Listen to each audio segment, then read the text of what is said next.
Mahkota bagi seorang raja hanya sekedar pendukung penampilan saja, tapi memiliki makna yang sangat dalam. Mahkota adalah representasi dari berbagai simbol, mulai dari keindahan, kekuatan, kekuasaan, dan sebagainya. Makanya, mahkota kadang lebih dikeramatkan daripada sang raja itu sendiri. Berbicara soal benda penghias kepala raja itu, di Ternate ada sebuah mahkota yang unik luar biasa bernama Stampa. Mahkota ini sudah dipakai sejak masa Sultan pertama Ternate sampai hari ini. Kalau dilihat dari bentuk, Stampa sangat indah dengan taburan batu-batuan mulia. Tetapi yang membuatnya istimewa bukan soal bentuk saja, tapi juga keunikan tak logis yang menyelimutinya.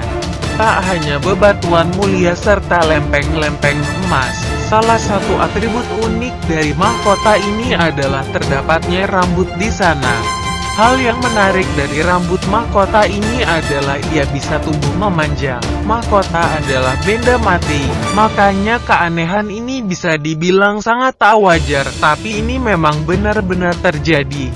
Rambut pada Stampa akan selalu memanjang. Makanya, dalam setiap tahunnya Sultan akan memotong rambut ini. Biasanya pemotongan rambut tersebut bertepatan pada momen Idul Adha. Tak ada ritual khusus yang mengiringi prosesi pemotongan rambutnya. Hanya doa-doa saja. Guntingnya sendiri pun juga bukan sesuatu yang khusus pula.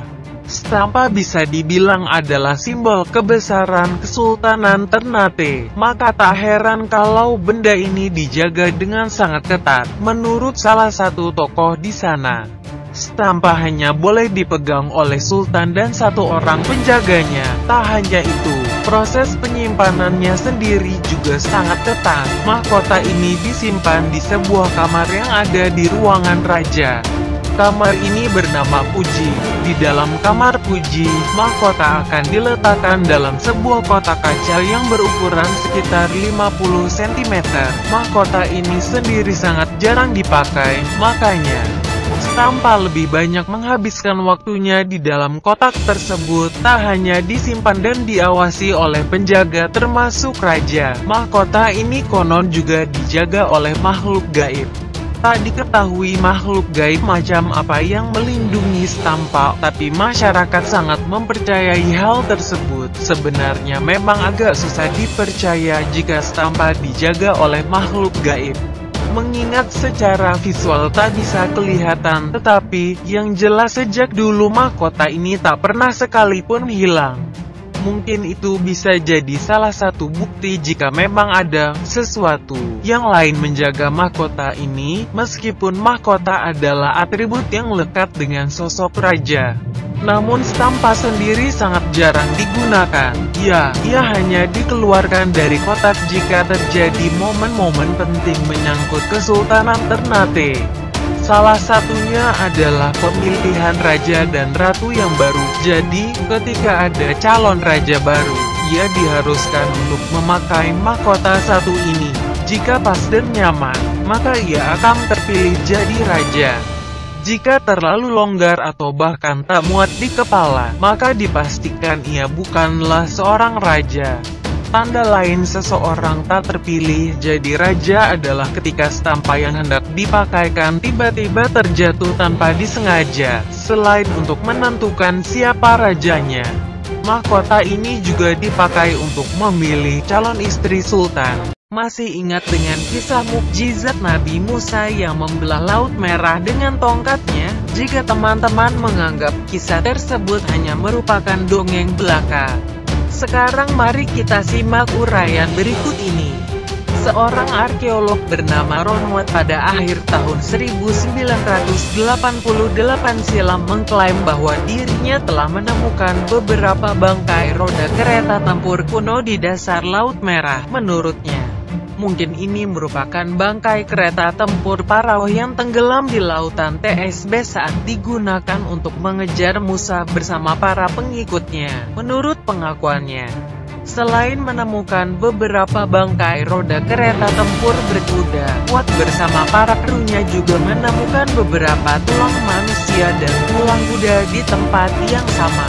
Temuan ini tentunya semakin memperkuat dugaan bahwa sisa tulang belulang itu merupakan bagian dari kerangka para bala tentara Parao yang tenggelam di Laut Merah. Apalagi dari hasil pengujian yang dilakukan di Stockholm University terhadap beberapa sisa tulang belulang yang berhasil ditemukan, memang benar adanya bahwa struktur dan kandungan beberapa tulang telah berusia sekitar 3.500 tahun silam. Di mana menurut sejarah, kejadian pengejaran itu juga terjadi dalam kurun waktu yang sama. Selain itu, ada suatu benda menarik yang juga berhasil ditemukan, yaitu poros roda dari salah satu kereta kuda yang kini keseluruhannya telah tertutup oleh batu karang, sehingga untuk saat ini bentuk aslinya sangat sulit untuk dilihat secara jelas. Mungkin Allah sengaja melindungi benda ini untuk menunjukkan kepada kita semua bahwa mukjizat yang diturunkan kepada abi-abinya merupakan suatu hal yang nyata dan bukan merupakan cerita karangan belaka. Di antara beberapa bangkai kereta tadi, ditemukan pula sebuah roda dengan 4 buah jeruji yang terbuat dari emas. Sepertinya, inilah sisa dari roda kereta kuda yang ditunggangi oleh Parao sang raja. Sekarang mari kita perhatikan gambar di bawah. Pada bagian peta yang dilingkari lingkaran merah menurut para ahli. Sekarang mari kita perhatikan gambar di atas. Pada bagian peta yang dilingkari lingkaran merah, menurut para ahli kira-kira disitulah lokasi di mana Nabi Musa bersama para kaumnya menyeberangi Laut Merah. Lokasi penyeberangan diperkirakan berada di Teluk Aqaba di Duwaiba. Kedalaman maksimum perairan di sekitar lokasi penyeberangan adalah 800 meter di sisi ke arah Mesir dan 900 meter di sisi ke arah Arab. Sementara itu di sisi utara dan selatan lintasan penyeberangan garis merah kedalamannya mencapai 1.500 meter. Kemiringan laut dari Duwaiba ke arah Teluk Aqaba sekitar 1/14 atau 4 derajat. Sementara itu dari Teluk Duwaiba ke arah daratan Arab sekitar 1/10 atau 6 derajat. Diperkirakan jarak antara Duwaiba ke Arab sekitar 1.800 meter. Lebar lintasan Laut Merah yang terbelah diperkirakan 900 meter. Dapatkah kita membayangkan berapa gaya yang diperlukan untuk dapat membelah air laut hingga memiliki lebar lintasan 900 meter dengan jarak 1.800 meter pada kedalaman perairan yang rata-rata mencapai ratusan meter untuk waktu yang cukup lama. Mengingat pengikut Nabi Musa yang menurut sejarah berjumlah ribuan, menurut tulisan lain diperkirakan jaraknya mencapai 7 km. Dengan jumlah pengikut Nabi Musa sekitar 600.000 orang dan waktu yang ditempuh untuk menyeberang sekitar 4 jam, menurut sebuah perhitungan, diperkirakan diperlukan tekanan gaya persatuan luas sebesar 2.800.000 Newton per meter persegi atau setara dengan tekanan yang kita terima jika menyelam di laut hingga kedalaman 280 meter.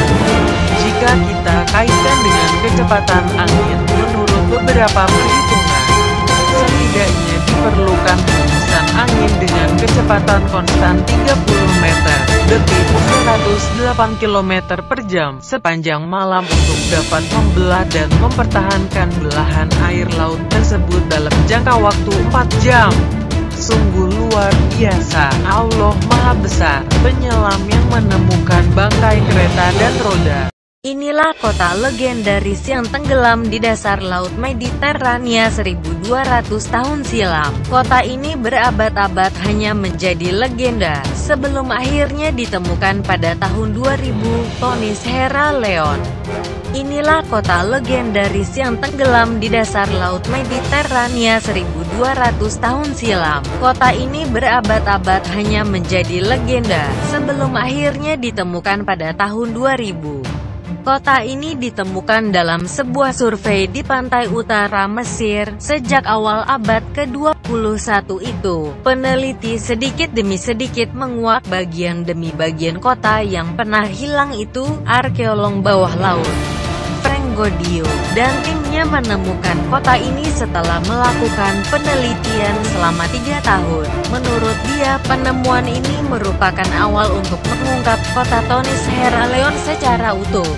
Kita mungkin harus melanjutkan pekerjaan ini untuk 200 tahun mendatang untuk memunculkan dan memahami Tunis Heraleon secara utuh, tutur Godio. Salah satu temuan terbaik dari Teluk Abu Qir ini adalah patung Ratu Ptolemaic yang terbuat dari batu gelap. Patung ini diduga sebagai representasi dari Cleopatra kedua atau III, yang berpakaian Dewi Isis. Damian Robinson, ilmuwan dari Oxford University, mengatakan kota ini luar biasa. Kami sekarang mulai melihat beberapa daerah yang lebih menarik di dalamnya untuk mencoba memahami kehidupan di sana, tutur Robinson. Kami mendapatkan gambaran kekayaan kota ini, seperti perdagangan yang terjadi di sana dan sifat dari ekonomi maritim di periode akhir Mesir, tutur dia. Para arkeolog telah menemukan 64 kapal, koin emas, dan patung raksasa berukuran 16 kaki. Batu bertuliskan huruf Yunani dan Mesir kuno juga telah diangkat ke permukaan. Selain itu juga ditemukan patung Hapi, dewa masyarakat Mesir kuno. Patung ini berukuran 5,4 meter dan terbuat dari granit. Batu dewa banjir Sungai Nil ini merupakan patung terbesar yang pernah ditemukan, sehingga tempat ini diduga sebagai wilayah yang sangat penting pada zaman dulu. Sebelum menghilang, kota ini berada di mulut delta Sungai Nil.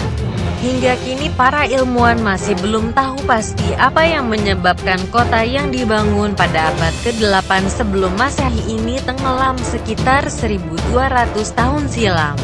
Namun salah satu teori menyebut kota ini tenggelam karena terjadi rob atau naiknya air laut ke daratan, ditambah lagi amblusnya sedimen yang menopang kota ini hingga 12 meter. Teori lain menyebut kota ini musnah karena terjadi bencana alam lain. Kota ini diyakini sebagai tempat terdamparnya Paris dan Helen of Troy karena melarikan diri dari kejaran Menelaus yang dibakar api cemburu sebelum dimulainya Perang Troya.